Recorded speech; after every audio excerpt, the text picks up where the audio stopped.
Donc, vous êtes les nièces ou les nièces de Déborah, d'accord, qui habitent au Plessis-Trévis. Donc, elle était allée les chercher pour assister à son baptême. C'est ça. Ok, bon, on va prier.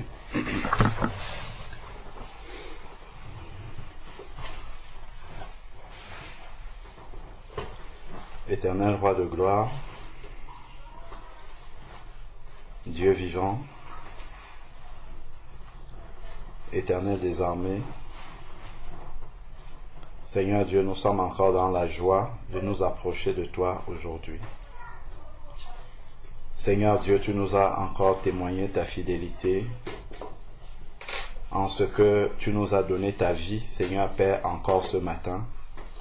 Et nous pouvons nous tenir devant ta sainte présence pour invoquer ton saint nom. Seigneur Dieu, merci pour ta main qui a été avec chacun de nous depuis la nuit, le réveil et jusqu'à cet instant. Tu as gardé plusieurs d'entre nous sur le chemin. Tu as gardé Patricia qui est venue depuis Le Havre. Tu as gardé Déborah qui est venue depuis Lyon. Tu as gardé Jean-Paul et Nadine qui sont venus depuis Beauvais. Père, nous voulons te dire merci pour tout ce que tu as fait, Seigneur Père, en les gardant sur les chemins, Seigneur Dieu Tout-Puissant.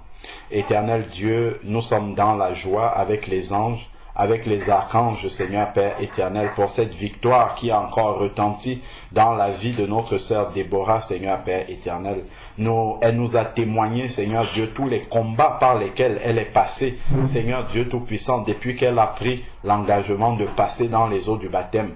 Seigneur Dieu, entre sa main que tu as épargnée, Seigneur Père, qui devait être hachée, Seigneur Dieu, par le mixeur. Seigneur Dieu Tout-Puissant, son doigt également qui a été épargné, les papiers de son véhicule qui se sont perdus, Père, en tout cela, Seigneur Dieu Tout-Puissant, tu es venu encore manifester ta gloire et surtout tu as permis, Seigneur Dieu Tout-Puissant, à ta servante de garder les yeux fixés sur toi et de ne pas remettre à plus tard son baptême, Seigneur Père éternel. Merci pour tout ce que tu as conduit par ton bras puissant. Seigneur Dieu, tu as encore montré que tu combats pour nous, que tu combats à nos côtés, que tu combats pour les âmes, Seigneur Père éternel, afin qu'elles puissent passer des ténèbres à la lumière. Père, nous voulons te dire merci du plus profond du cœur. Merci parce que tu as disposé le temps, le lieu, Seigneur Père, afin que ce baptême puisse avoir lieu, Seigneur Père éternel. Nous sommes là dans ta présence pour célébrer encore, Seigneur Père éternel, cette victoire qui retentit dans la vie de Déborah et qui est en réalité la victoire de la croix il y a 2000 ans. Père, nous te disons merci pour tout cela. Merci, Seigneur Dieu, pour tous ceux et celles que tu as réunis encore en ce lieu. Merci pour cette maison qui nous accueille, Seigneur Père éternel. Que ta paix puisse toujours y régner et que ton nom puisse toujours être invoqué dans cette maison, Seigneur Père. Une maison qui accueille est une maison bénie. Père, que ta bénédiction repose en ce lieu. Père éternel, ton église qui est accueillie dans cette maison, tu nous dis que même un seul verre d'eau froide donné au plus petit de tes enfants ne sera pas oublié. Seigneur Dieu, viens encore combler notre sœur qui nous accueille. Père, tu sais quels sont les désirs de son cœur qui sont en accord avec ta volonté. Viens, Seigneur Dieu Tout-Puissant, et accomplis cela pour ta seule gloire. Père, nous avons parlé tout à l'heure de son papa. Seigneur Dieu, tu sais quel est le désir de notre sœur de voir son papa aussi confesser ton saint nom, Seigneur Père éternel. Seigneur Dieu, nous te prions pour l'âme de ce papa, Seigneur Dieu. Tu nous dis dans ta parole que nul ne vient à toi si le Père ne l'attire. Seigneur Dieu, parle dans son cœur. Tu as parlé au travers des circonstances, de la maladie, Seigneur Père éternel. Nous te prions vraiment, Seigneur Dieu, de venir lui tenir un langage qu'il puisse comprendre, Seigneur Père. Qu'il sache qu'en dehors de toi, Seigneur Dieu Tout-Puissant, ce n'est que la ruine, ce n'est que l'esclavage, Seigneur Père éternel. Que la vie n'est qu'en toi, Seigneur Dieu Tout-Puissant. Toi seul es capable de le lui révéler dans son cœur. Père, nous te prions de le visiter en ce moment, Seigneur Père éternel, afin que, Seigneur Dieu, qu'il se souvienne des paroles qui ont été prononcées dans les prières qui ont été élevées devant lui pour son cas, Seigneur Père éternel, et qu'il se souvienne de toi, qu'il se tourne vers toi. Père, Père, nous voici dans ta sainte présence.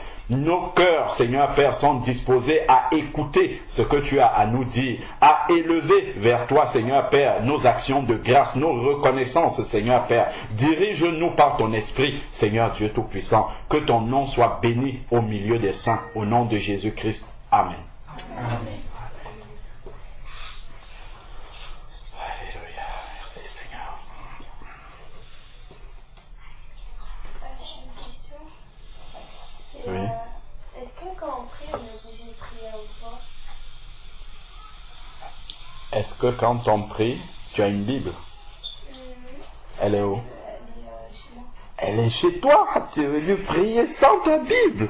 Ta Bible, elle est chez toi. Donc, tu vois, si nous on commence à te dire n'importe quoi, tu ne pourras pas vérifier. Il faut toujours avoir ta Bible quand tu vas prier, d'accord? Comme ça, quand quelqu'un parle et qu'il dit que c'est dans la Bible, tu vérifies ce qu'il est en train de te dire pour qu'il ne te dise pas n'importe quoi. Tu vois, c'est très très important quand tu vas prier de prendre ta Bible et de lire dedans. Attends, je vais demander à Hélène. Ça, il a fait un Bible. J'en ai une, oui. Une de plus, comme ça, pas de plus.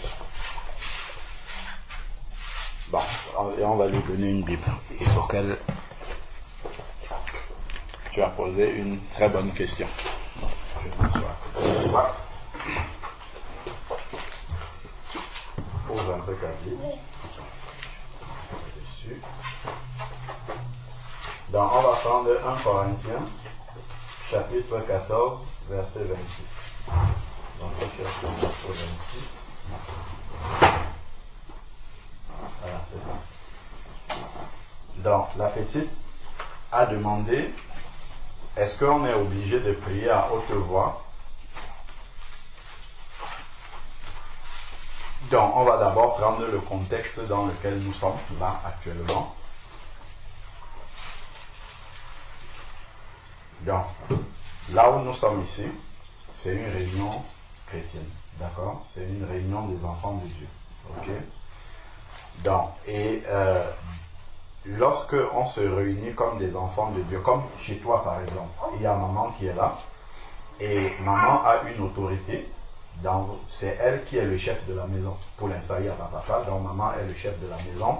C'est elle qui dit, demain matin, Moïli, tu te lèves en premier, tu t'occupes de tes petits frères, tu fais ton lit, ainsi de suite. C'est elle qui donne les règles de la manière dont la maison doit se passer.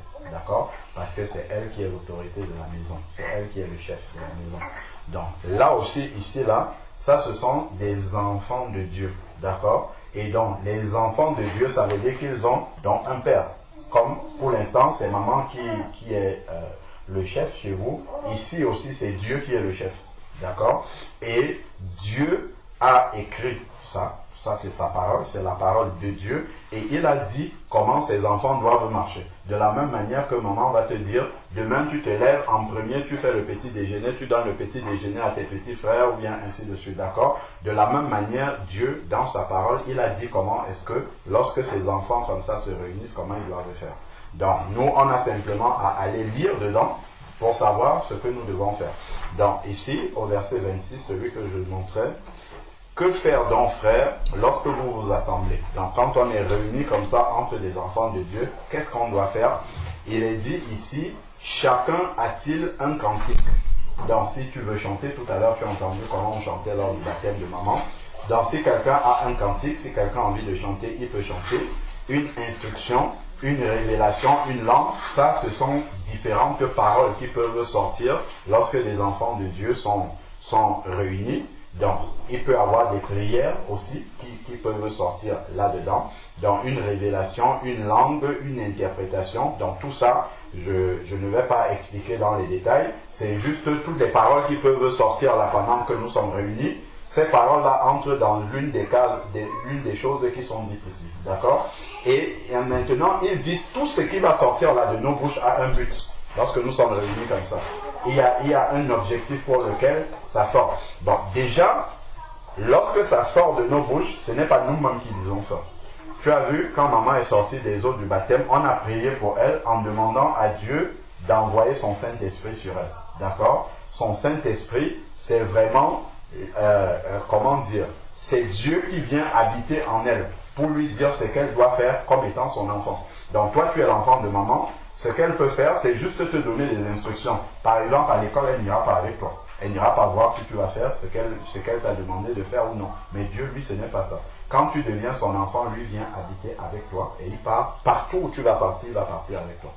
Pour te rappeler toujours à chaque fois, ah, ici, Molly, tu dois faire ça, là, tu dois faire ça, ça, tu dois faire ça, tu ne dois pas faire ceci. D'accord? Et c'est ça qu'on appelle le Saint-Esprit qui vient habiter en toi. Et maintenant, quand on se réunit comme ça, on va parler, c'est le Saint-Esprit-là, justement, Dieu qui habite en nous, qui va dire, dis ça maintenant. L'autre, dis ça maintenant. J'ai fait ça dans ta vie cette semaine, dis ça maintenant, et parce que ça va aider quelqu'un d'autre. D'accord? Donc, ici, il dit toutes les paroles qui vont sortir là, ça doit être fait dans le but de l'édification. C'est-à-dire que édifier, ça veut dire que les autres doivent entendre ça et apprendre quelque chose de ce qu'ils ont entendu. D'accord? Donc tu vois que ça répond déjà maintenant à ta question. Si tu pries dans ton cœur, moi je ne peux pas. Voilà. Tu vois? Donc ça ne va pas m'aider ce que tu as dit dans ton cœur. Tu vois? Donc quand on se réunit comme ça, il faut prier à haute. Ce qui n'empêche pas, hein, tu peux aussi faire des prières dans ton cœur, mais le plus important aussi, c'est que si, imagine un peu que nous sommes assis là, elle prie dans son cœur, lui prie dans son cœur, elle est prie dans son cœur, nous tous, nous prions dans notre cœur. Au final, on va sortir d'ici, on ne saura pas, imagine même, tout à l'heure peut-être on va prêcher la parole de Dieu, je prêche la parole de Dieu dans mon cœur. Tu vois, à la sortie, on va sortir exactement comme nous sommes venus. Parce que personne n'est dans mon cœur pour savoir ce que moi je pense dans mon cœur, dans ton cœur, et ainsi de suite. Donc on va ressortir tel que nous sommes venus. Tu vois, donc effectivement, quand on se réunit comme ça, il faut prier plus à haute voix, il faut parler à haute voix, parce que c'est fait justement pour aider ce que chacun va dire, doit aider les autres personnes. D'accord? Après maintenant, ce qui n'empêche pas que peut-être si tu es à l'école, par exemple, pendant un cours, tu peux voir quelque chose qui est en train de se passer et tu as envie de prier, tu peux prier à l'intérieur de ton cœur parce que Dieu lit aussi dans ton cœur. Donc ce n'est pas interdit, mais c'est vraiment, selon les circonstances, le plus possible pouvoir prier de manière audible, qu'on puisse entendre parce que ta prière aide aussi les personnes. Quand tu parles, ce que tu dis dans ta bouche, il y a des personnes qui vont l'entendre et ça va les aider. D'accord? C'est clair? Voilà. Amen. Vous avez dit que votre église est à Champigny, c'est ça? Comment ça s'appelle? Le PM. Le PM. EPM. D'accord, d'accord. Ok, et c'est situé où à Champigny?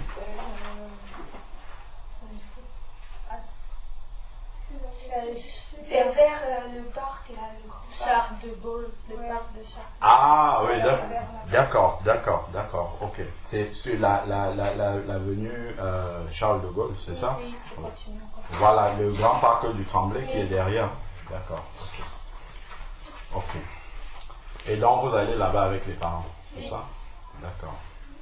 Et vous êtes déjà baptisé? Non. Non. D'accord. Vous savez pourquoi vous allez au culte avec les parents? Ah, d'accord. Vous savez pourquoi vous allez là-bas? Ah, c'est bien ça. D'accord. Ok. Et vous priez souvent avec les parents à la maison? Ah, ça c'est bien. D'accord. Ok. C'est très bien. En fait, c'est des jumelles. Ah, ok. Gloire à Dieu. Ok, c'est des jumelles. Ah, c'est bien. C'est bien. Gloire à Dieu. Alors, qu'est-ce qui vous a marqué aujourd'hui, jusqu'à présent, là, de tout ce que vous avez vu? C'est quand elle est tombée dans l'eau. Ah, quand elle est tombée dans l'eau. D'accord. Quand elle est tombée dans l'eau, quand Tata est tombée dans l'eau, ça vous a marqué. D'accord. Elle vous a expliqué un peu ce qu'elle allait faire. Et vous avez déjà vu d'autres personnes tomber dans l'eau comme elle? Ah, c'était la première fois. D'accord. Mais là où vous allez au culte avec maman, les gens ne tombent pas dans l'eau comme ça? Ah, vous venez d'arriver dans cette assemblée, c'est ça? Et depuis que vous êtes là, il n'y a pas eu de baptême? Si, mais on n'est pas allé. Les enfants ne viennent pas. Mais ils ne nous disent pas, c'est quand. Ah, ils ne font pas ça pendant le culte, c'est ça? Ils font ça en dehors du culte et vous n'êtes pas là. D'accord. D'accord.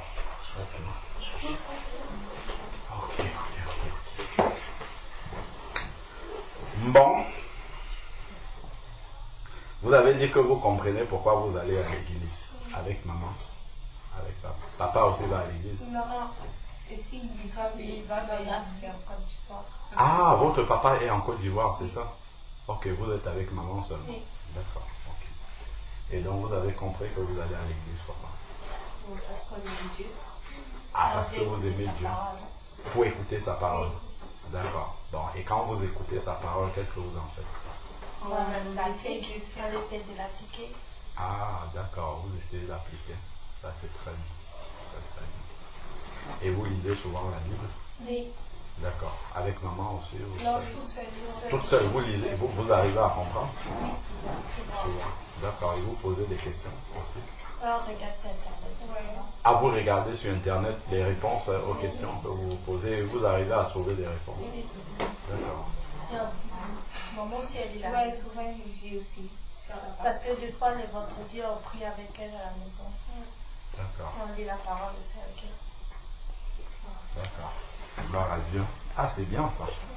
Donc, vous n'êtes que deux à maman ou bien vous avez des... Oui, que deux. Que deux. D'accord. C'est bien, vous suivez bien le chemin. Il faut continuer dans cette démarche-là, à chercher toujours, parce que vous aimez Dieu, à faire ce qu'il vous demande de faire. Parce que ce que Dieu vous demande de faire et nous demande de faire à nous tous, c'est parce qu'il nous aime. Et si quelqu'un vous aime, par exemple votre maman vous aime, est-ce que votre maman peut vous faire du mal? Non. Non. À plus forte raison Dieu. Vous voyez? Donc Dieu ne peut pas vous faire du mal, donc il ne peut pas vous demander de faire ce qui vous fera du mal. D'accord? Donc ce que Dieu vous demande de faire, c'est d'abord pour votre propre bien. D'accord? Parce qu'en obéissant à Dieu, en fait, il y a des bêtises que des jeunes de votre âge qui ne connaissent pas Dieu font de manière quotidienne, courante comme ça, mais que Dieu vous dira, non, il ne faut pas faire ceci. Et s'il vous dit de faire ça, c'est parce que ça va entraîner des conséquences dans votre vie qui vous causeront du tort. D'accord? Donc c'est vraiment par amour comme ça que Dieu vous demande, fais ceci, ne fais pas cela, et ça vous permettra d'être beaucoup plus sage que les jeunes de votre âge, d'éviter de faire des bêtises que les jeunes de votre âge font et qui entraînent des conséquences dans leur vie et des conséquences qui peuvent rester même jusqu'à ce qu'ils deviennent adultes. Il y a des bêtises comme ça qu'on peut faire dans l'enfance, mais les conséquences restent pour toute la vie. Donc tout ce que Dieu vous demande de faire, c'est vraiment dans votre propre intérêt. D'accord? Mais comme à nous tous aussi. C'est vraiment important de le comprendre, ne pas simplement faire comme ça pour faire plaisir à Dieu. C'est très bien de faire plaisir à Dieu, mais de savoir aussi que comme il vous demande de faire ça, c'est vraiment parce que c'est utile, c'est important pour vous. Parce que, par exemple, vous êtes grand maintenant. Si vous avez vu, il y a des plus petits. Si vous voyez un des enfants là, aller là-bas à la cuisine, il y a du feu. Il veut mettre sa main au feu, qu'est-ce que vous allez faire? Encore. Ah non, ne faites pas ça. Pourquoi? Parce que vous êtes plus grand et vous savez qu'est-ce que le feu peut faire. Mais l'enfant ne sait pas. Il vient, il met la main et puis ça le brûle. Ben, c'est la même chose avec Dieu. Dieu, lui, il est au-dessus de nous et il voit les dangers parce que nous, on pense souvent faire quelque chose qui est bien. Comme l'enfant, lui, quand il va poser sa main sur le feu, pour le plus petit, il ne sait pas. Lui, il ne pense pas que c'est mal. Hein, parce que s'il sait que c'est mal, il va vous regarder et il ne fera pas. Mais comme il ne sait pas quel est le danger, il va venir, il va faire. Tu vois, c'est la même chose que nous. Souvent, nous, on pense que quelque chose est bien pour nous et que ça ne fera pas de mal. Et puis on va faire. Mais Dieu, lui, il est au-dessus. Et quand il regarde, il dit non, ce que tu vas faire là, ça va te brûler. Ne le fais pas. Donc c'est pour ça que Dieu nous demande de ne pas faire certaines choses et de faire plutôt autre chose qui sera pour notre vie. D'accord? Voilà. Donc je laisse d'autres bien-aimés exhorter les enfants si vous avez des choses à leur dire par rapport à ça, parce que c'est vraiment touchant de voir des jeunes comme ça qui se déplacent le matin comme ça suivre Tata pour venir voir comment Tata va passer dans les eaux du baptême. Elles auraient pu dire non vraiment, Tata laisse-nous dormir, on a autre chose à faire aujourd'hui, vas-y et puis reviens nous trouver ici. Mais bon, elles ont vraiment tenu à accompagner Tata pour ce jour qui est le plus important de sa vie. Hein. C'est vraiment le jour le plus important de sa vie parce que s'engager avec Dieu, parce que des fois, on va voir des personnes qui se marient, qui disent ça c'est le jour le plus beau, le plus important de notre vie, ben, sauf que le mariage c'est très important aussi, mais si la mort arrive, une des deux personnes meurt, ben, souvent les personnes restent veuves ou bien veufs. En fait le mariage s'arrête à un moment, mais avec Jésus-Christ ça ne s'arrête jamais. Donc, même s'il arrive que nous mourons, on continue à vivre avec lui dans le ciel. Tu vois, donc en fait cette relation que Tata a engagée avec Jésus-Christ aujourd'hui, sauf si c'est elle qui décide d'abandonner Jésus-Christ. Mais lui, il s'engage à être avec elle jusque dans le ciel. Donc c'est vraiment la décision la plus importante, l'engagement le plus important de sa vie, parce que ça ne va plus jamais s'arrêter. C'est la seule relation dans l'existence qui ne s'arrête jamais. Tu vois, donc c'est vraiment quelque chose de très important. Pour elle aujourd'hui, pour chacun de nous, le jour où nous avons pris cet engagement, et nous le souhaitons pour vous aussi, lorsque ça va arriver. N'est-ce pas? Amen. Amen. Je vais les exhorter, mais je vais d'abord chanter. Amen. Puissant guerrier, fort dans les combats, Jésus-Christ est son nom. Jésus-Christ est son nom. Jésus-Christ est son nom. Jésus-Christ est son nom. Jésus-Christ est son nom. Dieu puissant est son nom. Dieu puissant est son nom. Dieu puissant est son nom. Dieu puissant est son nom. Libérateur son nom. Libérateur son nom. Libérateur son nom. Libérateur son nom. Nous disons puissant guerrier. Puissant guerrier. Fort dans les combats. Jésus-Christ est son nom. Nous disons puissant guerrier. Puissant guerrier. Fort dans les combats. Jésus-Christ est son nom. Roi des rois est son nom. Roi des rois est son nom. Oh oui, roi des rois est son nom. Roi des rois est son nom. Prince de paix est son nom. Prince de paix est son nom. Oui, prince de paix est son nom. Prince de paix est son nom. Oh oui, victorieux est son nom. Victorieux est son nom. Oh oui, victorieux est son nom. Victorieux est son nom. Oh, nous disons puissant guerrier. Puissant guerrier. Fort dans les combats. Jésus-Christ est son nom. Oh oui, nous disons puissant guerrier. Puissant guerrier. Fort dans les combats. Jésus de Dieu son nom. Oui, agneau de Dieu son nom. Agneau de Dieu son nom. Oh oui, agneau de Dieu son nom. Agneau de Dieu son nom. Messager est son nom. Messager est son nom. Oh oui, messager est son nom. Messager est son nom. Et oui, Emmanuel est son nom. Emmanuel est son nom. Oh oui, Emmanuel est son nom. Emmanuel est son nom. Oh, nous disons puissant guerrier. Puissant guerrier. Fort dans les combats. Jésus-Christ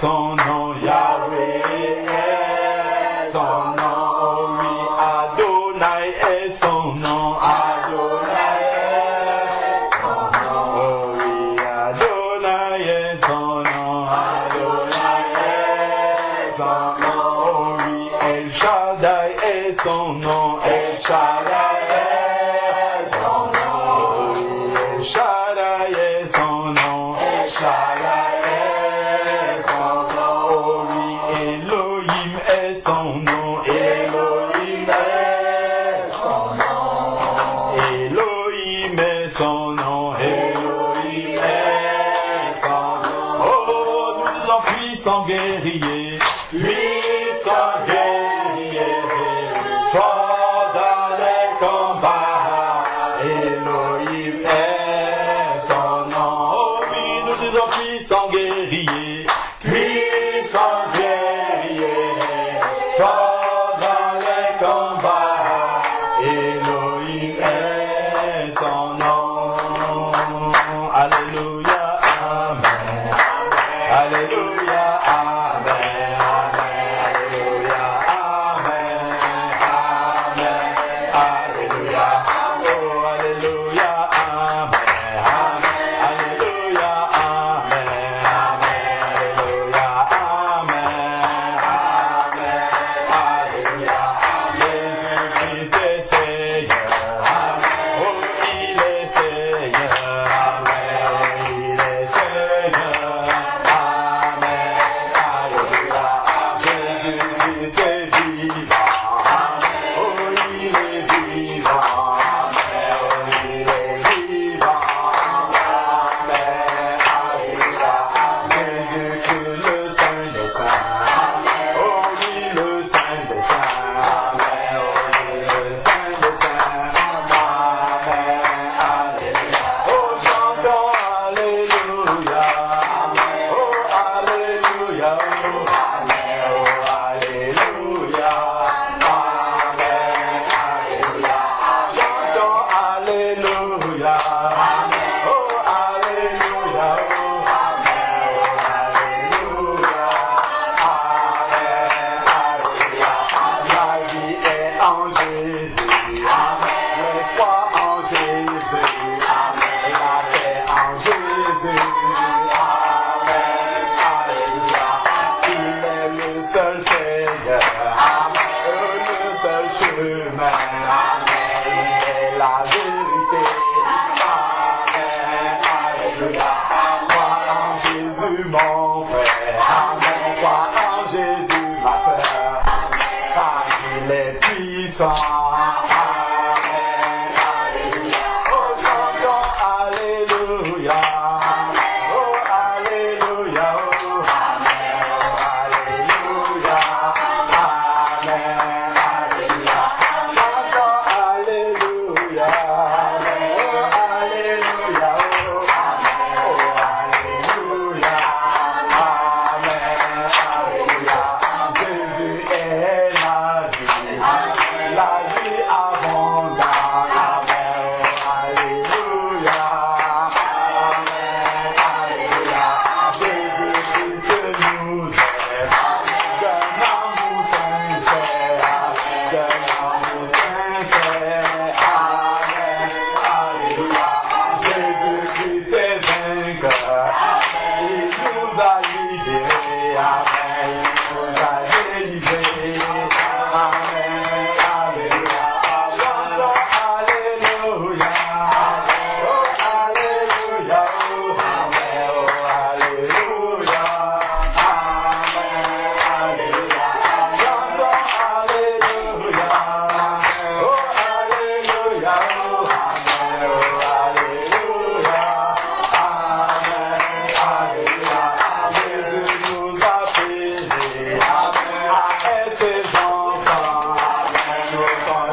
Seigneur notre Dieu, nous voulons te glorifier, nous voulons t'exalter pour ce grand jour. Amen. Ce merveilleux jour, Gloire Papa. à toi, Tu Seigneur. nous as fait la grâce afin que chacun d'entre nous puisse voir ce jour. Amen. Seigneur, nos cœurs sont dans la joie. Alléluia. Mais nos cœurs sont dans la joie encore plus parce Amen. qu'aujourd'hui, tu as écrit le nom de notre sœur Déborah Amen.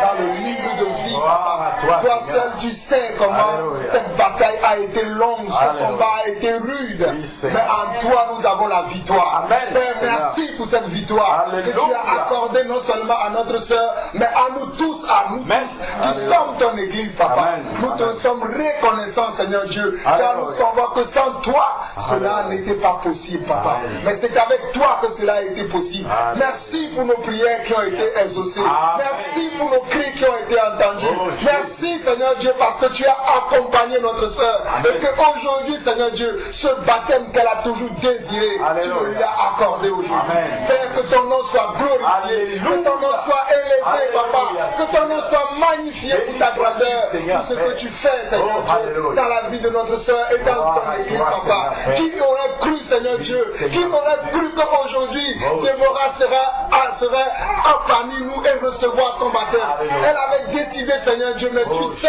Jésus. tous les combats qu'elle a Oh, eus, Jésus. comment elle a perdu même beaucoup de choses. Oui, Mais Seigneur. Seigneur, nous voyons encore par ce qui s'est passé aujourd'hui Amen. que ta parole n'est pas un mensonge. Amen.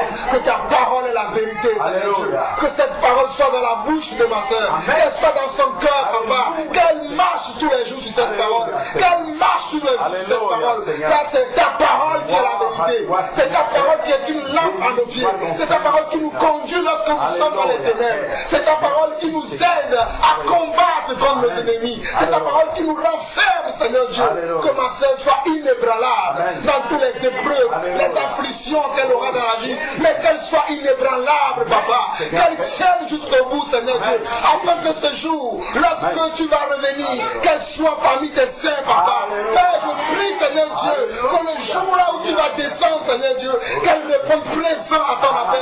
Et le jour là dans le ciel, lorsque tu vas ouvrir le livre de vie, qu'on retrouve son nom, Papa, qu'on retrouve son nom, Seigneur Dieu. Alléluia. Souviens-toi du nom de ma soeur, Oh, non seulement de son nom, mais de toute sa descendance, Amen. au nom de Jésus-Christ. Au nom de Car toi-même tu as dit selon ta parole, crois et toute ta famille, tu seras sauvé. Oh Papa, sois favorable à la foi de ma soeur, Seigneur Dieu. Alléluia. Voici qu'elle t'a suivi, Amen. voici qu'elle a entendu ta parole, Amen. et elle a décidé de marcher avec toi. Alléluia. Père, s'il te plaît, honore la foi de ma soeur, Alléluia. honore la foi de ma soeur, honore la foi de ma soeur, en sauvant, Seigneur Dieu, ses enfants, en sauvant même les membres de sa famille. Alléluia. Oh Seigneur, je sais que tes mains ne sont pas trop courtes, car tu peux agir encore aujourd'hui, car toi-même tu as dit que lorsque tu vas partir et que tu seras dans ton trône dans le ciel, tu attireras tous les hommes à toi. Amen. Père, tu as attiré Déborah à toi. Amen. Mais nous t'en supplions pour le reste de sa famille. Oui, Seigneur. Nous t'en supplions pour le reste de sa famille.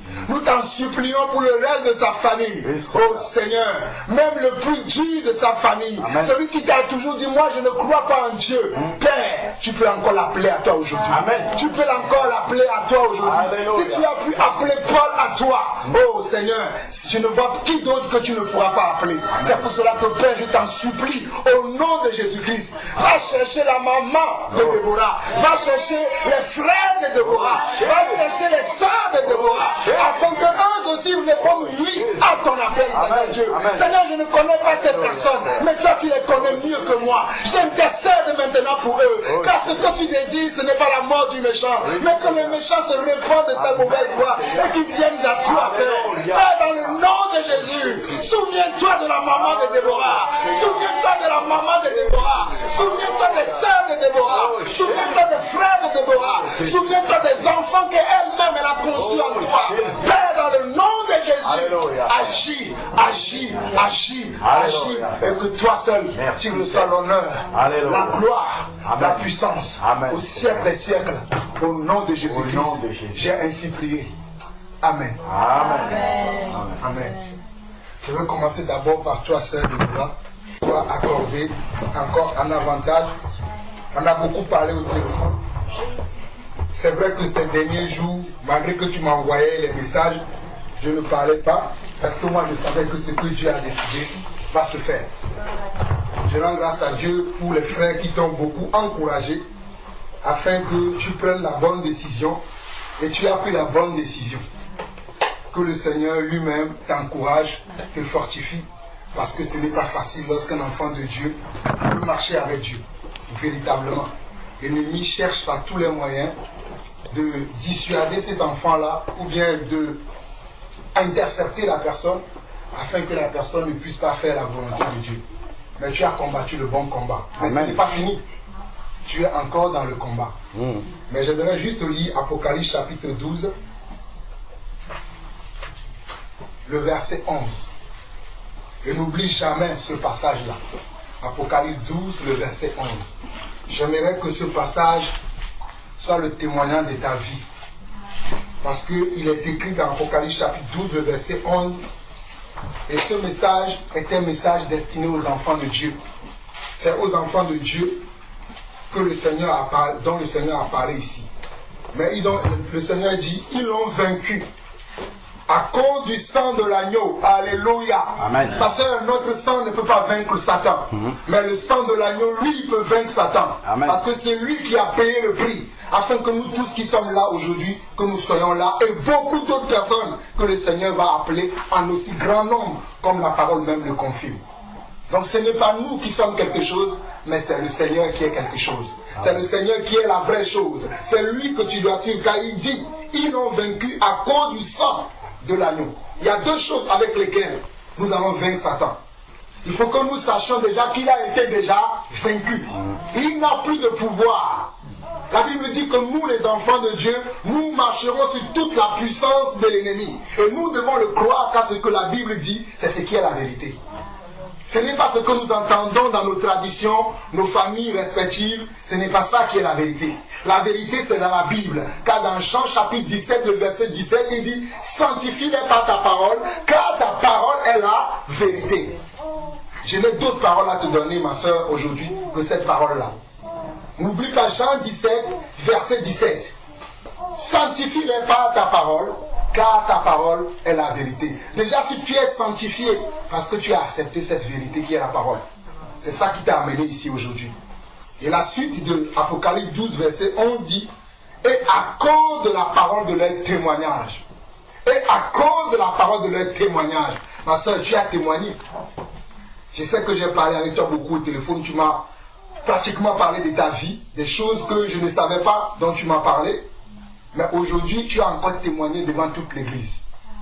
Et c'est ça qui te sauve. Et c'est ça qui fait que l'ennemi ne pourra plus te toucher parce que tu témoignes. Donc tu l'as vaincu. Mais comme le diable ne s'avoue jamais vaincu, il va essayer de prendre d'autres chemins pour essayer de t'amadouer, de t'attirer encore à lui. Mais ma soeur, souviens-toi, s'il vient, dis-lui, toi tu es déjà vaincu. Vas-y, va faire ton travail ailleurs. Mais ce n'est plus chez moi, ni dans ma famille, que tu vas faire ce travail. J'ai reçu du Seigneur que tu es la porte de ta famille. Amen. Tu es la porte de ta famille. Donc comme c'est toi qui es la porte de ta famille, sache comment tu vas marcher afin d'amener tous tes frères au Seigneur. Amen. Tu es la porte de ta famille, je te le dis encore. Tu es la porte de ta famille. Donc sache comment tu vas marcher afin que tes frères, tes soeurs, ta mère, parce que je sais que tu m'as parlé aussi de ta mère, afin que toutes ces personnes viennent à Christ. Dieu t'a appelé premièrement, mais tu es la porte de ta famille. Tous les liens qui sont dans vos familles, dans ta vie, c'est déjà brisé. Mais pour ceux-là, ce n'est pas encore brisé. Donc tu as un rôle maintenant d'intercession pour ta famille, afin que toutes ces personnes-là soient au même niveau que tu es et que vous progressez ensemble. Que le Seigneur te bénisse.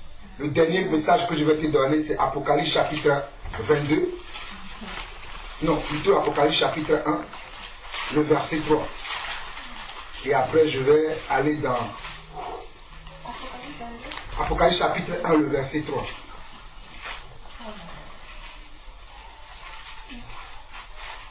Afin que cette parole-là soit dans ta bouche tous les jours. Il est écrit, heureux celui qui lit et ceux qui entendent les paroles de la prophétie et qui gardent les choses qui sont écrites, car le temps est proche. Tu es heureuse, ma soeur Déborah, parce que tu lis toi-même, parce que tu entends les paroles de la prophétie de ces livres, mais tu seras encore beaucoup plus heureuse si tu les gardes dans ton cœur. Les garder veut dire, tu marches avec elles. Parce qu'on peut dire, j'entends, j'écoute. Mais ce qui va prouver que tu entends et que tu écoutes, c'est la manière dont tu gardes la parole et que tu marches dessus. C'est ça qui va prouver aux gens qui sont autour de toi que tu es véritablement un enfant de Dieu et que tu as décidé de quitter les camps d'ennemis. Donc veille sur ce que tu viens d'écouter là. Que le Seigneur te bénisse. Amen. Je finis avec les enfants en partageant quelque chose dans Ecclésiaste chapitre 12. Ecclésiaste chapitre 12.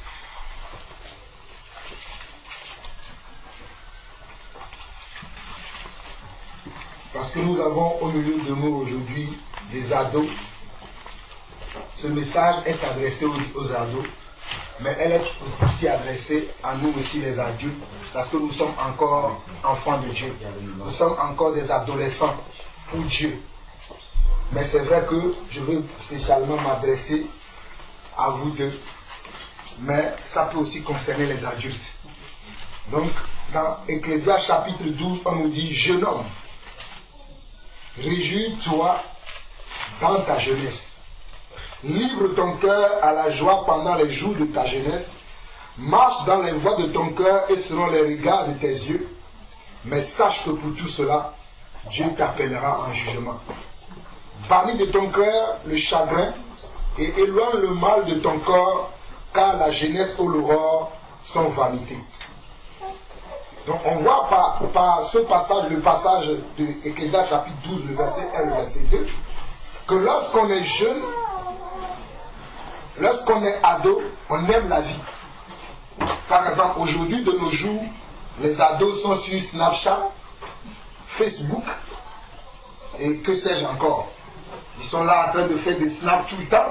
Je vois les ados dans le train, des fois dans la rue, même dans ma famille, j'ai des nièces qui font tout ça.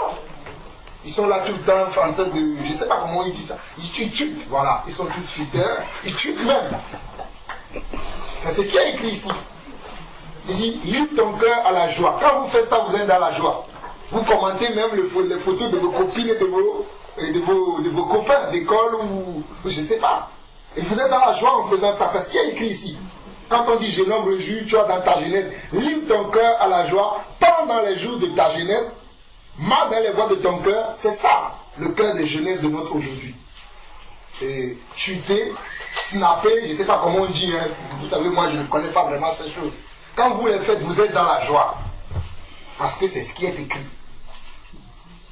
Et c'est comme ça que vous enlevez au fait le chagrin de votre cœur, la solitude de votre cœur. Et je ne sais pas, oui, je pense que pour vous, vous pensez qu'en faisant toutes ces choses-là, c'est ainsi que vous essayez de noyer un peu la solitude de votre jeunesse. Mais il y a le verset 3 qui dit quelque chose qui est important. Il dit, mais souviens-toi de ton Créateur pendant les jours de ta jeunesse, avant que les jours mauvais arrivent et que les années s'approchent, où tu diras, je n'y prends point de plaisir. En réalité, snapper, quelqu'un me dira c'est bien. Tweeter, quelqu'un me dira c'est bien. Mais le Seigneur me dit que, attention, souviens-toi pendant que tu vas snapper ou tweeter, souviens-toi aussi de ton Créateur. Pour savoir qu'est-ce que toi tu vas snapper ou tweeter, quel commentaire tu vas faire sur les photos de tes copines et de tes copains, et comment est-ce que toi-même tu vas vivre pendant nos jours aujourd'hui où la jeunesse est tellement dans des choses ignobles que ma bouche ne peut même pas proclamer. Quand je vois les jeunes d'aujourd'hui, nous quand nous étions jeunes, souvent quand j'étais jeune, j'entendais mon père disait des choses comme ça. Je ne pensais pas que moi aussi je pouvais parler comme mon père aujourd'hui. Parce que les années et les générations ne se ressemblent pas. Moi, lorsque j'avais votre âge, Twitter, Facebook, tout ça, WhatsApp, toutes ces choses n'existaient pas. Même le téléphone portable n'existait pas. Mais aujourd'hui, vous avez le téléphone portable, vous avez des tablettes, vous avez Internet, vous avez YouTube, et vous pouvez regarder tout ce que vous voulez. Mais je vous dis de faire attention. Parce que tout ce qui brille n'est pas de l'or. Mais pour trouver de l'or, quand on le trouve au fond de la terre. Pour qu'il soit ce beau bijou que nous voyons, les bijoutiers le poli ou le diamant. Le diamant, quand on le trouve dans la terre, cette pierre précieuse, elle n'est pas toujours belle comme elle est quand on le voit à la fin. Il faut le travailler. On le travaille, on le polit pour qu'elle soit ce qu'on voit après, où les gens ont des bagues en diamant, des bijoux en diamant. Vous ne savez pas le travail que le bijoutier a fait sur ces pierres précieuses avant qu'elles ne deviennent ce que nous avons tous. Donc vous là, votre vie là, vous devez la polir. Mais vous devez la polir avec quoi? Avec souviens-toi du verset 3. Souviens-toi de ton Créateur pendant les jours de ta jeunesse. La jeunesse aujourd'hui ne veut pas se souvenir de Dieu. Ils pensent qu'ils sont leur propre Dieu. Certains même n'écoutent même pas leurs parents. Alors que la Bible dit que les enfants doivent obéir à leurs parents. Parce que les enfants, nous qui avons des enfants, ou bien vous, les enfants qui avez des parents, sachez que vos parents représentent Dieu. Et que vous leur devez soumission, respect, obéissance. Mais de nos jours, il y a même des copines qui vous disent, moi je parle comme ça à ma mère. Pourquoi toi tu fais tout ça? Parle-lui comme ça. Ne soyez pas comme vos copines. Je vous ai entendu tout à l'heure, vous avez dit que vous allez à l'église parce que vous voulez écouter la parole de Dieu et marcher comme ce que vous écoutez. J'espère que vous avez dit la vérité. Que vous n'avez pas dit ça juste pour nous flatter, mais que c'est la vérité vraiment que vous dites. Parce que Dieu est au milieu de nous, il a entendu.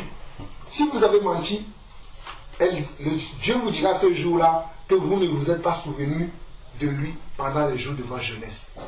Mais que vous avez agi comme la génération dans laquelle nous sommes aujourd'hui.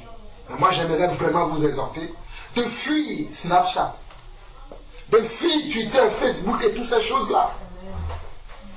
Mais que de continuer à méditer la Bible. Comme vous-même vous avez dit que vous lisez la Bible, passez votre temps à lire la Bible. Passez votre temps à lire ce livre-là. Parce que moi, ce livre-là a fait de moi l'homme que je suis. Ce livre a fait de moi l'homme que je suis. Et ce n'est même pas encore fini. Parce que je suis toujours un apprenti de la Bible. J'aime beaucoup lire la Bible. Parce que ma sagesse, mon intelligence, je l'ai appris dans ce livre. Et je vous encourage à continuer à lire ce livre-là. Et que tout ce que vous allez lire dans ce livre, si Dieu vous met à cœur de le pratiquer, ne tardez pas à le mettre en pratique. Parce que si vous le pratiquez, même votre génération, les gens qui sont autour de vous, vous serez des modèles pour eux. Vous serez sérieusement des modèles pour eux. Et Dieu a confiance en vous lorsqu'il vous confie sa parole. Parce que Dieu veut travailler avec vous. Dieu veut vous utiliser pour toucher d'autres personnes. Mais ne bloquez pas la main de Dieu. Dieu ne peut pas agir avec vous si vous n'êtes pas d'accord qu'il vous utilise. Dieu n'oblige personne à le suivre. Si Dieu vient chez toi aujourd'hui, il dit, ah, je viens chez vous. Si vous ne lui ouvrez pas la porte, il ne va pas rentrer chez vous. Mais si vous lui ouvrez la porte, vous lui servez de l'eau, il va s'asseoir et il va vous dire ce qu'il a à cœur de vous dire. Donc ouvrez grandement vos cœurs pour le Seigneur. Marchez avec lui. Fuyez cette génération. Fuyez ce que vous voyez dans vos écoles respectives, chez vos amis, même chez certains de votre famille, parce que même dans la famille, tout le monde ne connaît pas Dieu. Soyez des enfants différents, des enfants modèles, afin que vos parents puissent dire, ah, voici ce que nous avons pu faire de nos enfants. Ils sont devenus aujourd'hui des femmes. Parce que vous allez devenir très bientôt des femmes. Et la société dans laquelle nous vivons peut mal vous traiter. Mais c'est vous-même qui allez permettre la manière dont la société dans laquelle nous vivons va vous traiter. C'est vous-même qui allez le permettre. Mais si vous laissez la société dans laquelle nous vivons vous dire comment vous devez vivre, c'est votre choix. Mais je veux que vous vous souveniez de ce verset. Je vais le finir. Il dit, mais souviens-toi de ton Créateur pendant les jours de ta jeunesse, avant que les jours mauvais arrivent et que les années s'approchent où tu diras, je n'y prends point de plaisir. Avant que s'obscurcisse le soleil et la lumière, la lune et les étoiles, et que les nuages reviennent après la pluie. Temps où les gardiens de la maison tremblent, où les hommes forts se coupent, où celles qui moulent s'arrêtent parce qu'elles sont diminuées, où ceux qui regardent par la fenêtre sont obscurcis. Je ne vais pas continuer très loin, mais je vais m'arrêter là. Et je vais aller au verset 14. Il dit, du reste, mon fils. Moi je vais dire, du reste, mes filles. Tire instruction de ces choses, on ne finirait pas si l'on voulait faire un grand nombre de livres et beaucoup d'études est une fatigue pour le corps. Je vais m'arrêter là. Je vais simplement vous dire que tout ce que je viens de vous dire, que cela vous donne une leçon. Tout ce qu'on voit dans la nature, ça peut nous donner des leçons. Les arbres, les voitures, les maisons, les habits, les téléphones. Aujourd'hui, il y en a plein de téléphones, ça sort tous les jours. Là, je ne sais pas si, parce que moi je n'ai pas iPhone, j'ai un vieux téléphone chinois. Pour vous les jeunes, c'est iPhone qui est la bonne téléphone aujourd'hui. Donc je ne sais pas sur quelle version ils sont aujourd'hui. Mais toutes ces choses-là, ne consacrez pas votre vie à dire à vous-même que bon, c'est que dans ça que vous allez trouver votre plaisir. Mais trouvez votre plaisir dans ce livre. Si vous trouvez votre plaisir dans ce livre, vous aurez une vie heureuse, vous aurez un foyer heureux, vous aurez des enfants heureux et vous aurez un mari heureux. Que le Seigneur vous bénisse. Amen. Amen. J'ai juste une petite chose à ajouter pour la semaine. Quelque chose que j'ai reçu lorsqu'on louait le Seigneur. C'est une porte s'est ouverte sur ta vie et personne ne peut la refermer. Intercède et ton Dieu agira. Amen. Amen. Amen. Donc, je vais poursuivre et par rapport à ce qui a été dit, je vais continuer avec les enfants et puis revenir sur Déborah. Je vais aller dans le sens inverse. Dans le verset, ouvrez toujours la Bible là. Là où on était, toujours sur le même verset dans Ecclésiaste. Il y a quelque chose qui a attiré mon attention dans ce verset-là.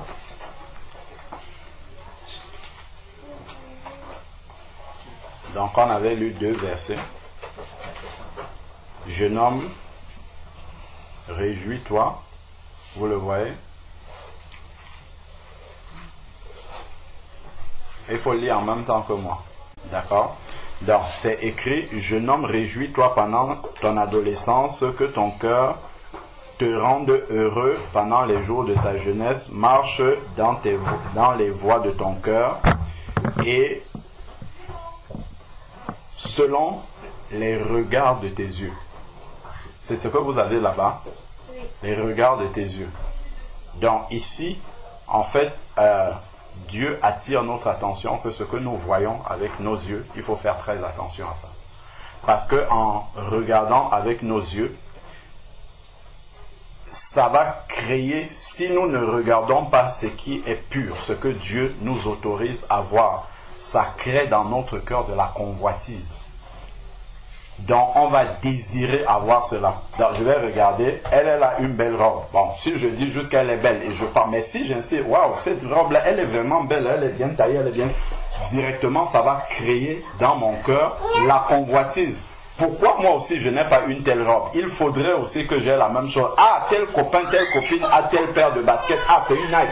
Maman, moi aussi je veux la même Nike. Et ainsi de suite. Donc, de convoitise en convoitise. Donc, il pose ici la question de ce que vous voyez.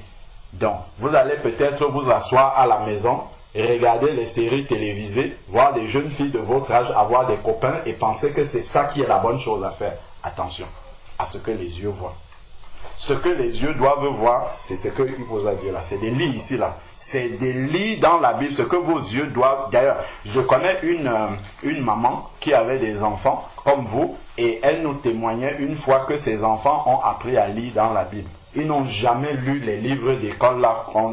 Eux, ils ont appris à lire par la Bible. Et ces enfants-là, ils ont tous réussi. Il y a un médecin, il y a un qui est sorti de l'école de commerce et un autre qui est ingénieur. Les trois, ils ont lu uniquement là. Cette maman-là, c'est une maman qui se débrouille, qui vend au marché. Mais ses enfants ont réussi dans les études. C'est ici qu'ils ont appris à lire. Et ces enfants-là ne se sont jamais détournés de l'Éternel. Donc, il y a vraiment une grande sagesse ici. Donc, il dit de faire attention à ce que vos yeux voient. Donc, il faut faire très, très attention. Si vous regardez la télévision, faites attention à ce que vous regardez à la télévision. Il faut vraiment sélectionner. Si vous avez même un doute sur quelque chose, demandez à maman, maman, est-ce que tu nous autorises à voir cela? Parce que dans les messages qui passent là à la télévision, que nos yeux voient, il y a tous, la Bible nous dit que le monde dans lequel nous vivons est dominé par le diable. Donc le diable contrôle toutes ces choses-là et essaye d'envoyer, comment dire, comme Dieu donne de bonnes instructions là, comme je vous disais tout à l'heure, pour éviter que nous fassions des erreurs dans notre vie, parce que il nous aime pour notre bien. Par contre, notre ennemi, la Bible dit l'ennemi de nos âmes, c'est le diable. Et donc le diable, lui, va aussi nous donner des instructions, mais lui, c'est pour nous perdre, parce qu'il ne nous aime pas. Il va nous donner aussi ses instructions, sauf que lui, il ne donne pas les instructions ici dedans. Il va nous donner les instructions par la télé. Il va nous donner les instructions par des copains et des copines qui ne connaissent pas Dieu, donc eux, ils lisent pas la Bible.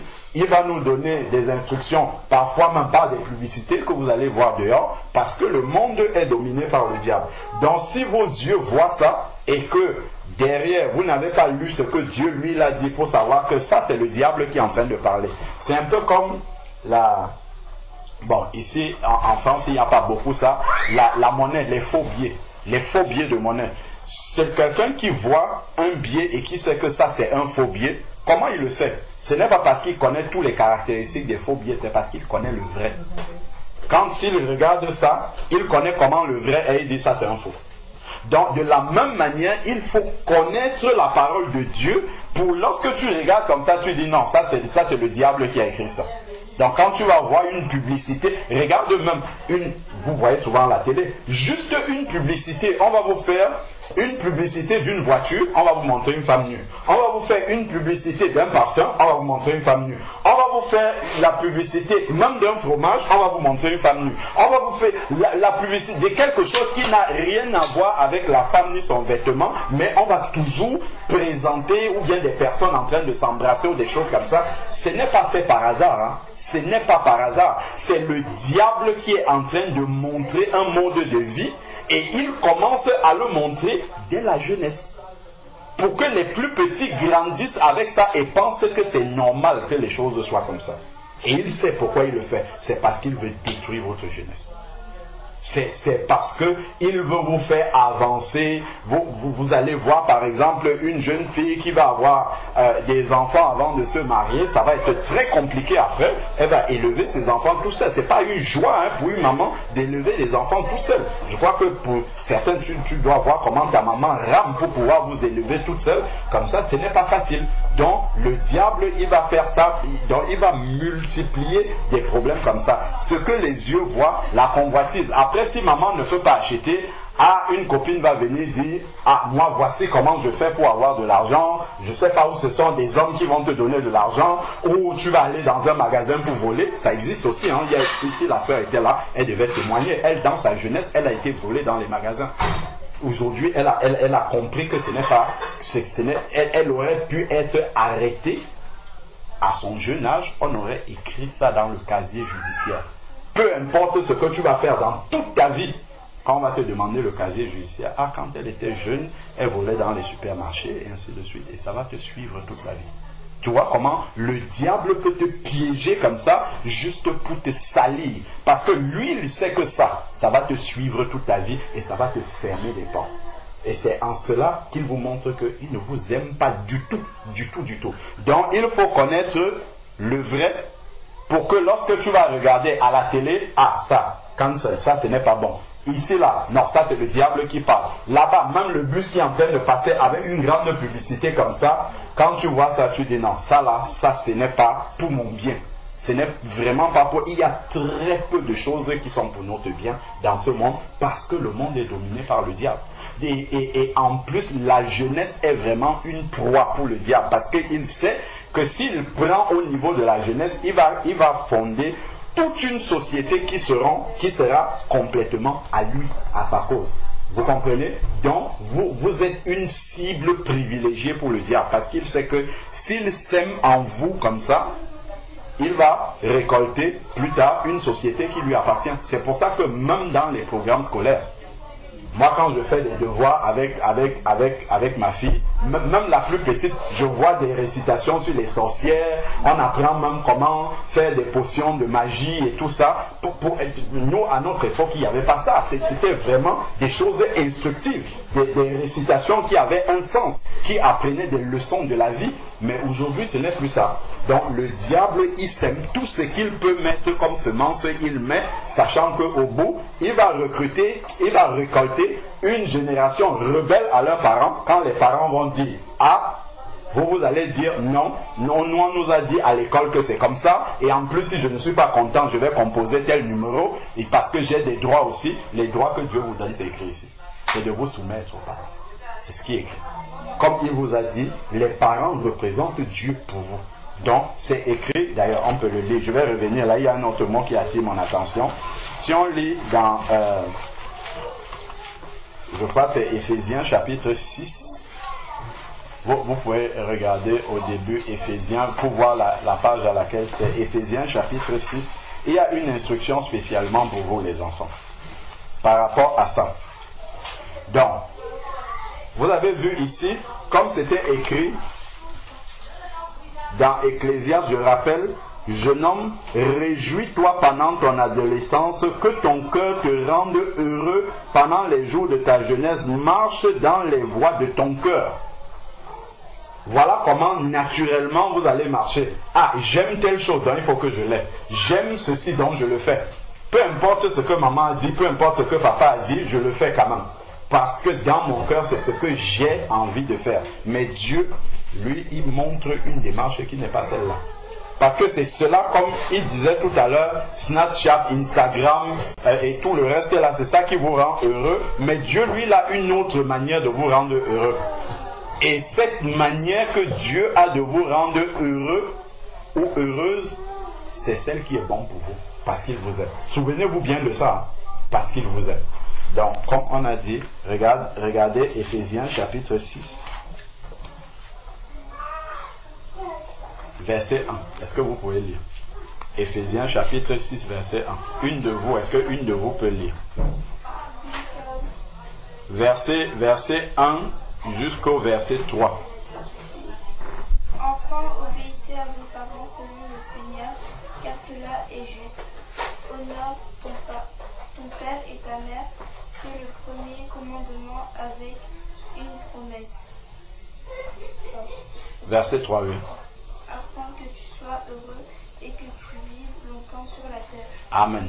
Tu as vu comment ce qu'il faut faire pour être heureux selon Dieu? Dans Ecclésiaste, il dit qu'il faut voir les pensées de ton cœur, ce que c'est comme ça que naturellement vous fonctionnez. J'ai envie de faire ça, je fais. J'aime faire ceci, je fais. Mais lui, il dit ici, pour être heureux, selon Dieu, il faut obéir aux parents. D'accord? Donc, pourquoi? Parce que les parents, parce qu'ils vous aiment aussi comme Dieu vous aime. Le parent, il va te donner de bonnes instructions. Surtout si tes parents prient Dieu aussi.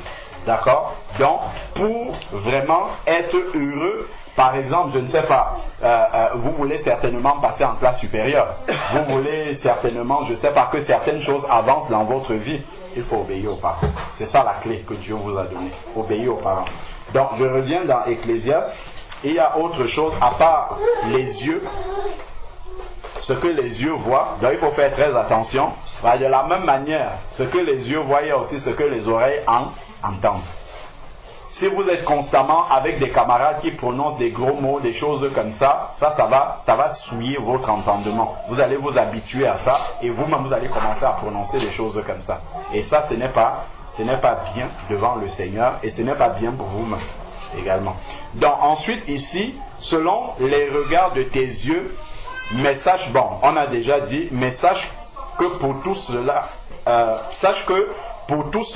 Dieu te fera venir en jugement. Ensuite, maintenant, écarte de ton cœur le tracas et éloigne le mal de ton corps.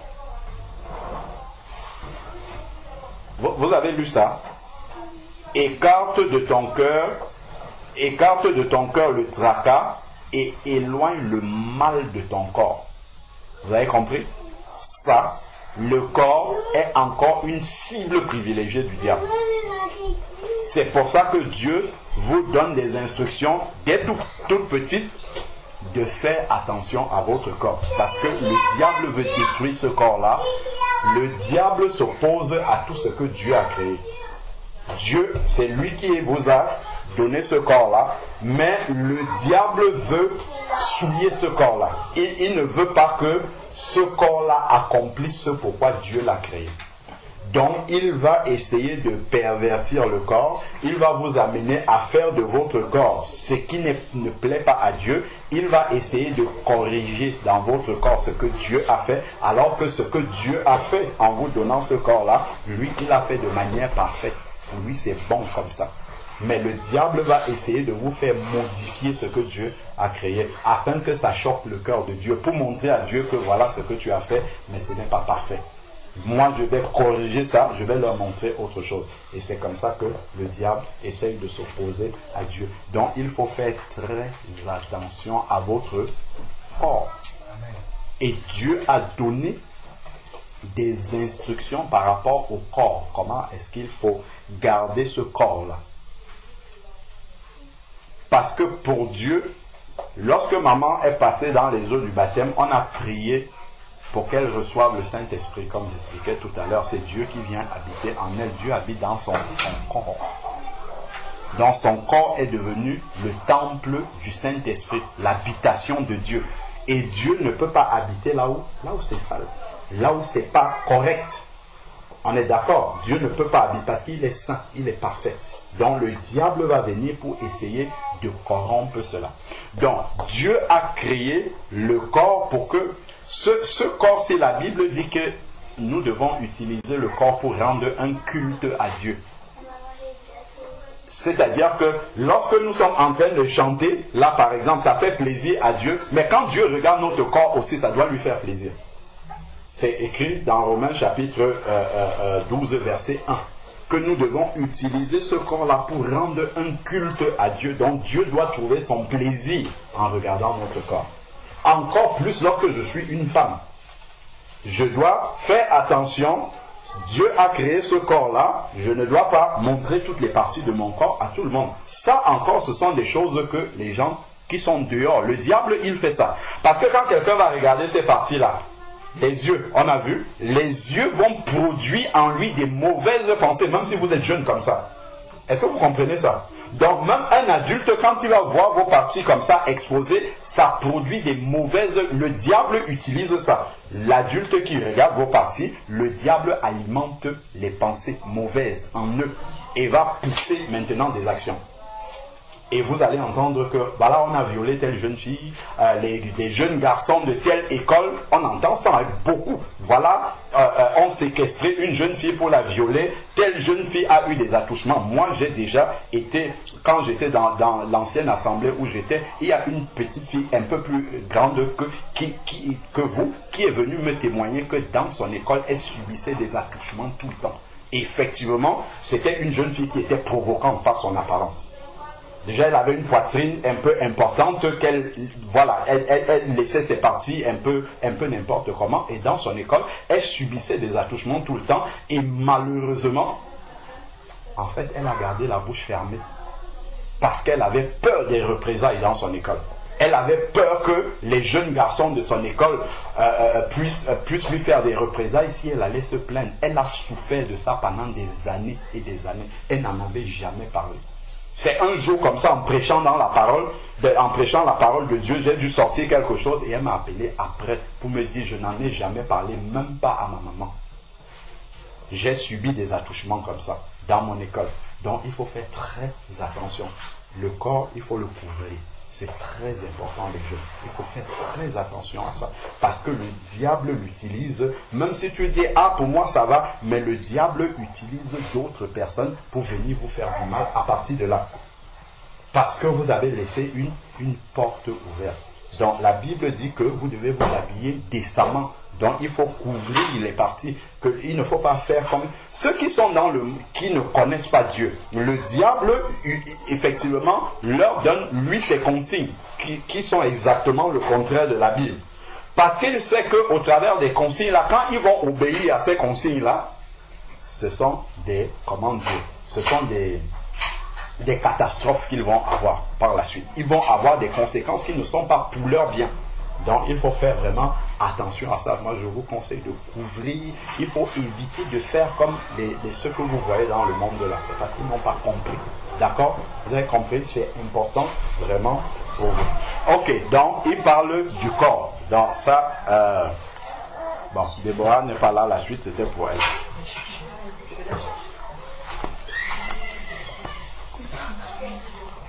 N'hésitez pas, si vous avez des questions, il faut poser des questions. Si vous avez besoin de comprendre un peu plus, et si vous avez des problématiques de jeûne aussi que vous aurez souhaité comprendre, il faut poser des questions. C'est vraiment important.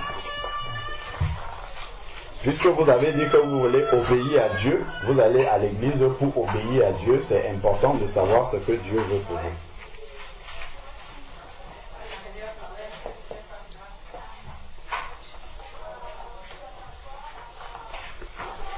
Alors, donc pour Déborah, tout à l'heure, le frère n'était pas présent au baptême, mais il a dit quelque chose comme s'il était là-bas. Voilà. Parce que au moment où le frère Franck devait prier pour elle, il lui a posé la question de savoir qu'est-ce qu'elle désire le plus dans son cœur à ce moment-ci où elle vient de passer dans les eaux du baptême par rapport à Dieu, par rapport à sa marche. Qu'est-ce qu'elle veut demander à Dieu? Et la sœur avait dit, c'est aimer Dieu, hein, c'est ça, hein, aimer Dieu toute sa vie. Voilà, c'est ça que la sœur avait dit. Et donc ici, dans la parole, une des paroles que le frère a reçues pour toi, dans Apocalypse chapitre 1, verset 3, il est dit, heureux celui qui lit. Et le frère a insisté, ceux qui gardent. Voilà. Ça c'est très important. Heureux celui qui lit et ceux qui gardent, qui écoutent d'abord. C'est écouter les paroles de la prophétie. C'est une chose déjà de rechercher à écouter, à persévérer dans les enseignements en les écoutant, mais et qui les garde. Garde ce qui y est écrit, car le temps est proche. Donc les garder, c'est quoi? Donc on peut écouter, mais ça entre par une oreille, ça sort par l'autre immédiatement, donc on ne garde même pas. 2. On peut garder maintenant, on s'en souvient, mais une fois qu'on s'en souvient, il y a encore quelque chose à faire. C'est de prendre une décision. Voilà. Parce que je peux savoir ce que Dieu dit, mais je dis, bon, moi je vais aller à gauche, alors que Dieu demande d'aller à droite, en espérant peut-être que Dieu va me pardonner et que tout va bien se passer. Tu vois? Donc, c'est vraiment prendre la décision d'obéir au Seigneur. Et pour ça, on peut lire 1 Jean. Justement, il a dit, heureux ceux qui gardent dans cette parole, donc qui la gardent pour la mettre en pratique. Donc, comme tu as dit tout à l'heure que le souhait de ton cœur, c'était vraiment, c'est d'aimer Dieu. Dieu nous explique comment l'aimer ici. 1 Jean, c'est juste à côté d'Apocalypse 2, verset 5.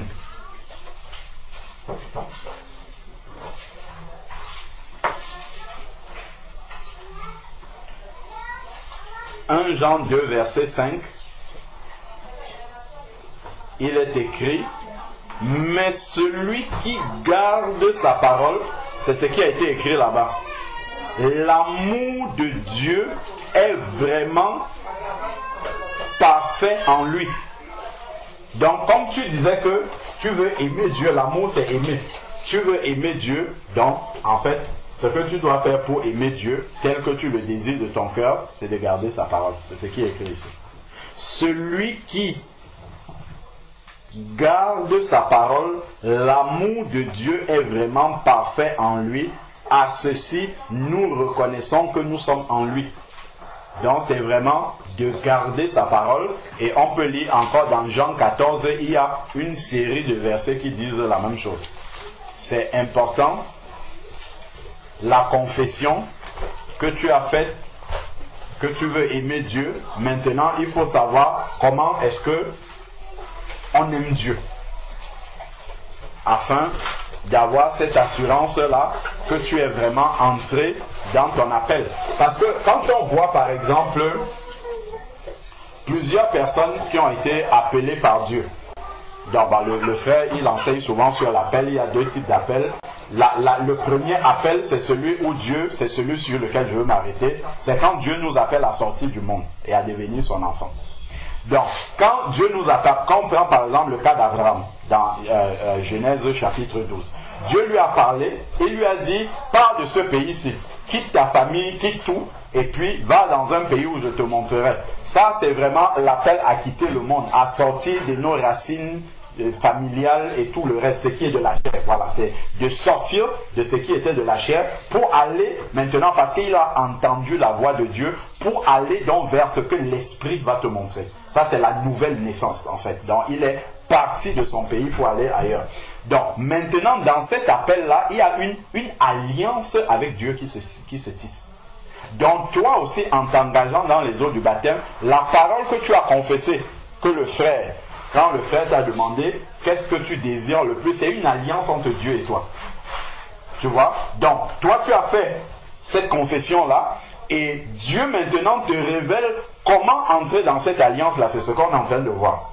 Donc, il faut toujours que tu te souviennes de cette parole initiale-là, cette alliance que tu as fait à Dieu. Dieu, moi, je veux t'aimer toute ma vie. Et Dieu, maintenant, va t'enseigner comment l'aimer toute ta vie, effectivement. Donc, c'est vraiment important d'avoir cette alliance-là avec le Seigneur. Parce que dans ta marche avec lui, il y aura des difficultés, il y aura des combats, il y aura des moments où même peut-être que tu vas même penser à abandonner la main du Seigneur tellement le combat sera rude. Mais c'est le souvenir de cette alliance initiale-là. Je ne sais pas, quand on regarde comment les enfants d'Israël ont marché, même quand ils étaient dans le comble du plus grand péché, lorsque les prophètes intercédaient, les prophètes rappelaient toujours à Dieu l'alliance initiale qu'ils ont eue avec les pères, avec Abraham, avec Isaac et avec Jacob. Et c'est par rapport à cette alliance-là que Dieu, quand il se souvenait de ça, il disait, bon, même comme ils ont été rebelles, ma clémence va encore, parce que je me souviens de l'alliance qu'il y avait eue avec les pères. Donc c'est important, la confession que tu as faite, ça va t'aider dans ta marche spirituelle. Seigneur, souviens-toi que j'avais vraiment désiré de marcher et de t'aimer vraiment toute ma marche. Si aujourd'hui je suis tombé, vraiment, je veux seulement attraper ta main pour ressortir. Tel que Pierre, lorsqu'il marchait sur les eaux, quand il est tombé, il a dit, Seigneur, sauve-moi. Et Jésus n'a pas dit, oh Pierre, tu n'as pas cru en moi, moi je m'en vais. Le Seigneur a pris la main et puis il a sauvé Pierre. Donc, il faut se souvenir de cette confession-là que tu as faite, et Dieu, maintenant, te montre ce qu'il y a à faire. C'est même quel verset que j'ai annoncé? C'est Jean 14, merci beaucoup. Jean 14, voilà. Jean chapitre 14. Donc là, tu pourras vraiment méditer sur ce chapitre-là pour apprendre à connaître Dieu. Donc, notamment à partir du verset 15. Tu pourras bien méditer à partir du verset 15, même jusqu'au verset 30. Ça te permettra toujours de te rappeler comment aimer Dieu. Donc, si vous m'aimez, vous gardez mes commandements. Voilà, aimer Dieu. Si vous m'aimez, vous gardez mes commandements. Et moi, je prierai le Père, et il vous donnera un autre consolateur qui soit éternellement avec vous. L'Esprit de vérité que le monde ne peut recevoir parce qu'il ne le voit pas et ne le connaît pas, mais vous le connaissez parce qu'il demeure près de vous et qu'il sera en vous. Donc ici, en fait, lorsque tu gardes les commandements de Dieu, c'est écrit ici, moi je prierai le Père et il vous donnera un autre consolateur. Donc Dieu t'a donné le consolateur, l'Esprit de vérité, mais pour que tu puisses développer davantage ta communion avec l'Esprit, c'est-à-dire bien l'entendre, il faut l'obéissance. Parce que l'Esprit de Dieu, dans Jean 16, verset 8, a été donné pour convaincre de péché, de justice et de jugement. Donc il te montre le chemin, mais il faut obéir. Parce que si tu n'obéis pas à la voix de l'Esprit de Dieu, qu'est-ce que l'Esprit de Dieu fait? Il va s'attrister. L'Esprit de Dieu va s'attrister et il ne pourra plus agir dans ta vie comme le Seigneur veut qu'il agisse. Donc ici, il nous est bien dit, en fait, qu'il faut garder les commandements pour que l'Esprit de Dieu puisse agir vraiment, véritablement en toi. Ensuite, il dit, bon, je vais sauter les versets, je vais juste m'attarder sur ce qui est de l'amour. Verset 21, il répète encore la même chose. Celui qui a mes commandements et qui les garde. Donc on voit toujours que Dieu distingue le fait de connaître et de pratiquer. C'est une chose de connaître, mais encore faudrait-il pratiquer. Je crois que Jésus le dit dans le chapitre d'avant. Jean 13, verset 17.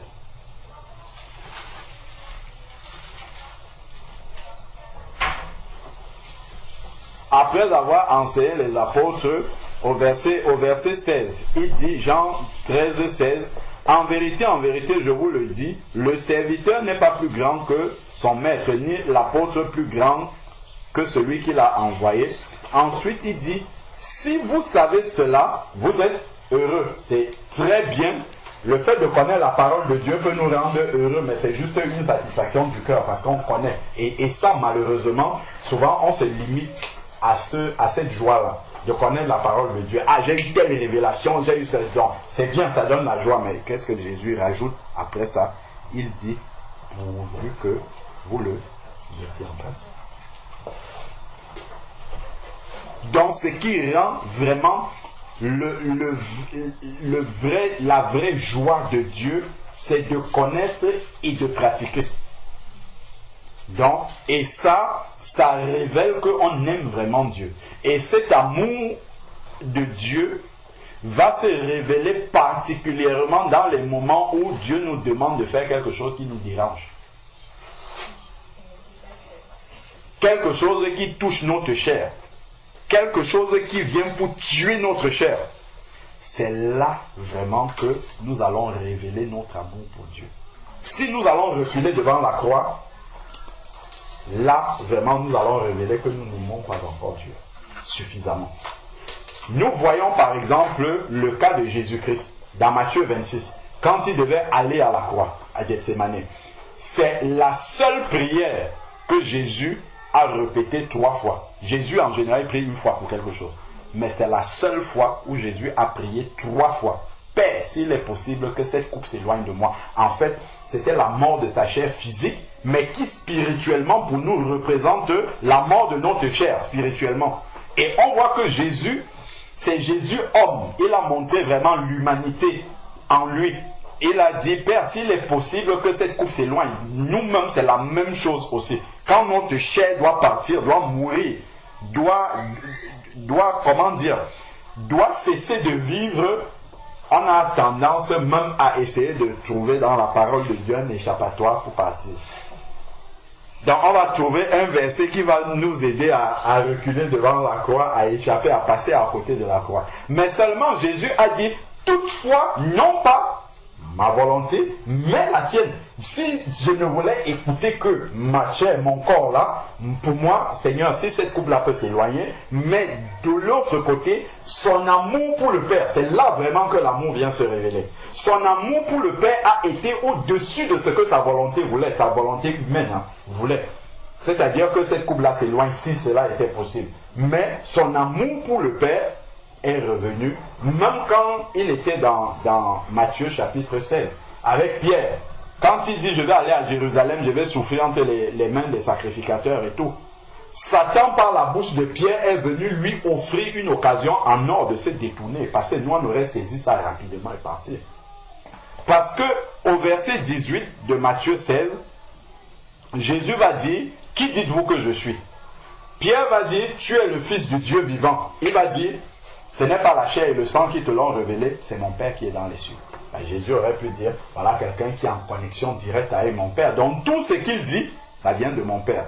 Quelques versets plus bas maintenant, Jésus dit, je vais aller à Jérusalem pour souffrir entre les mains des sacrificateurs, je serai donné aux mains des païens, tout ça.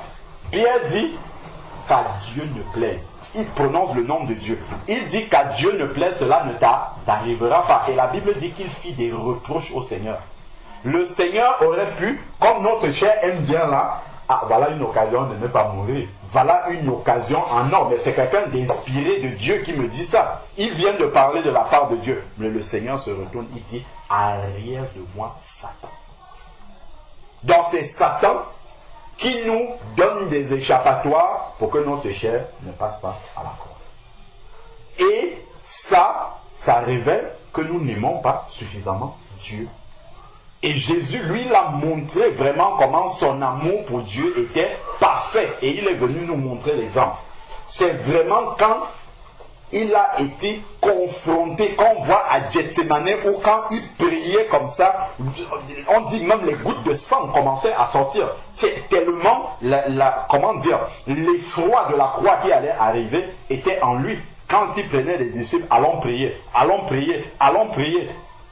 Et c'est vraiment à Gethsemane là qu'il a révélé au-delà de toute l'obéissance qu'il avait déjà, mais c'était vraiment à ce moment-là, il a révélé, ça nous montre vraiment le dernier carré, si on peut dire, où se situe, où se révèle notre amour pour Dieu, véritablement. C'est quand Dieu nous dit, ne va pas dans telle direction. Et que c'est exactement ce que nous on croyait faire.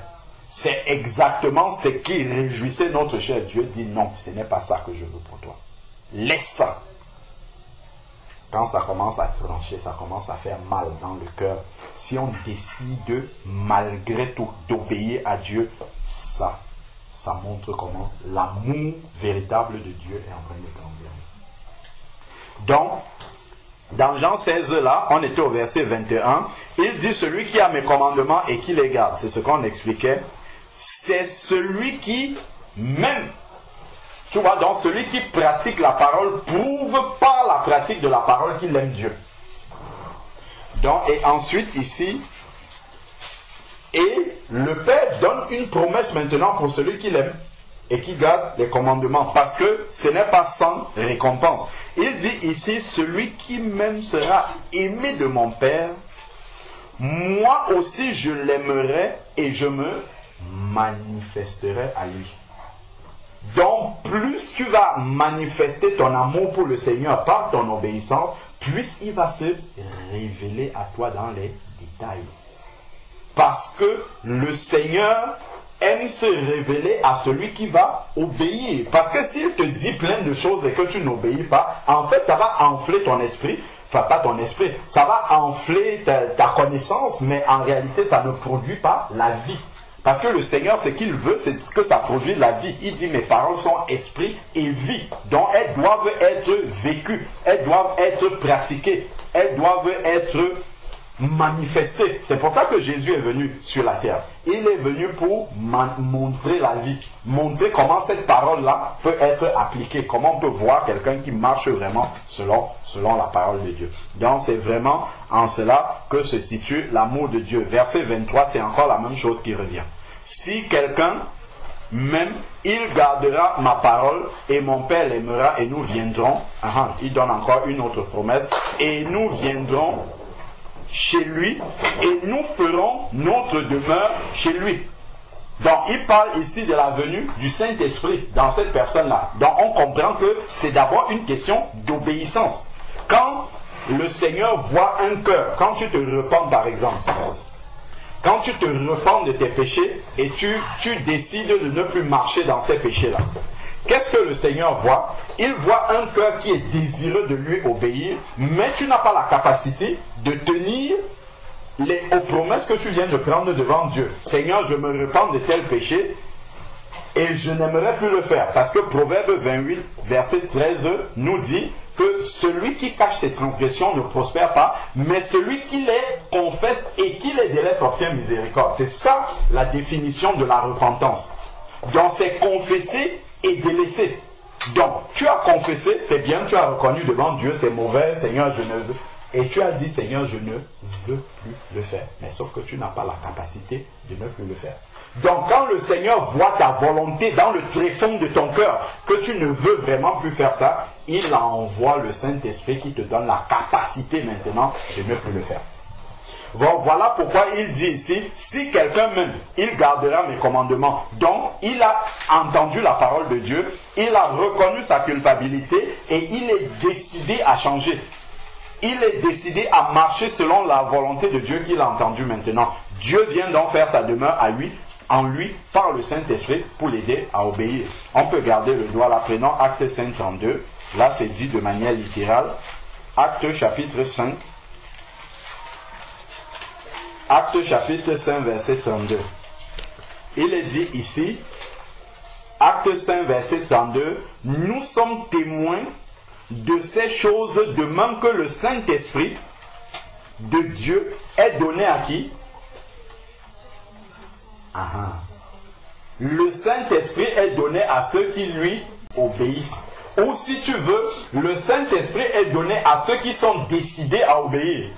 Parce que quand tu décides d'obéir, c'est une chose de décider, maintenant il te faut la capacité. Et le Saint-Esprit vient te donner cette capacité-là de pouvoir obéir. Donc voilà un peu par rapport à l'amour de Dieu, comme tu as confessé que tu veux aimer Dieu, vraiment, voilà comment aimer Dieu. Donc garde vraiment cela, c'est un rappel pour nous aussi, hein. Nous tous, ce n'est pas que nous ne voulons pas aimer Dieu, nous voulons aussi aimer. De toute manière, on n'a même pas le choix, c'est obligé. Donc voilà, c'est la confession. Nous tous, même si on n'a pas confessé ça au moment où on se convertissait, on a quand même pris cet engagement. Parce que quand tu acceptes Jésus comme ton Seigneur, c'est le même engagement que tu prends. Parce que accepter Jésus comme son Seigneur, ça veut dire de faire ce qu'il va te montrer. Ça veut dire lui obéir. C'est pour ça que le Seigneur disait dans Luc chapitre 6 verset 46, pourquoi m'appelez-vous Seigneur, Seigneur, et ne faites-vous pas ce que je vous dis? Parce que si tu reconnais Jésus comme ton Seigneur, tu dois faire ce qu'il te dit, même si ça te dérange. Quand tu t'engages là dans les eaux du baptême, le baptême est un engagement de bonne conscience. C'est écrit dans 1 Pierre 3. Engagement de bonne conscience, ça veut dire, je signe le contrat avec Dieu, que tout ce qu'il va me demander de faire, je ne discute pas, je le fais. C'est ça le baptême en fait. C'est pour ça que le baptême est obligatoire. Parce que même si tu confesses tes péchés, tu dis, ok Seigneur, je me confesse, je me répands, je ne veux plus le faire, et puis tu continues à marcher, tu n'as pas pris d'engagement, tu n'as rien signé. Mais le baptême, c'est la signature, engagement de bonne conscience. Je m'engage vraiment, ce qui est sorti de ma bouche là, je signe ici, voilà, je m'engage, c'est bon. Comme ton employeur, même si il y a moins 50 degrés dehors, même s'il y a 90 degrés, si tu dois aller travailler, tu dois aller travailler. Parce que tu as fait quoi? Tu as signé un contrat avec ton employeur, je vais venir travailler. Si tu ne viens pas, il faut que tu lui expliques pourquoi tu n'es pas venu, sinon il te renvoie. Avec Dieu, ton baptême aussi, tu as signé, tu as dit. C'est pour ça qu'on repose les questions, même si on le sait déjà. On sait déjà la réponse. Est-ce que tu acceptes Jésus-Christ comme ton Seigneur? Évidemment que si tu n'acceptais pas Jésus-Christ, tu ne serais pas quitté de Lyon pour venir jusqu'ici. Mais on va encore te demander ça une dernière fois pour que toi-même tu dises encore devant les témoins, je l'accepte, et ça t'engage. En fait, c'est une signature. Hein. Il y a vraiment des témoins. C'est pour ça que parfois le baptême, c'est bien qu'il y ait des témoins physiques pour que ça te rappelle, parce que c'est sûr qu'il y a des témoins spirituels. Ça, c'est sûr et certain. Comme par exemple l'eunuque éthiopien et Philippe, ils étaient que deux, mais les témoins spirituels sont là. Il y a des versets qui le disent. Donc il y a des témoins, comme la signature du contrat. Donc là tu as signé, tu t'es engagé. Maintenant, non, je me suis engagé vraiment à ce que Jésus soit vraiment mon Seigneur, c'est-à-dire à lui obéir. Et en réalité, derrière, ça veut dire à l'aimer. C'est ce que ça veut dire. Donc vraiment, que Dieu soit loué. Amen. Amen. Tu as des questions par rapport à ça? Un témoignage, gloire à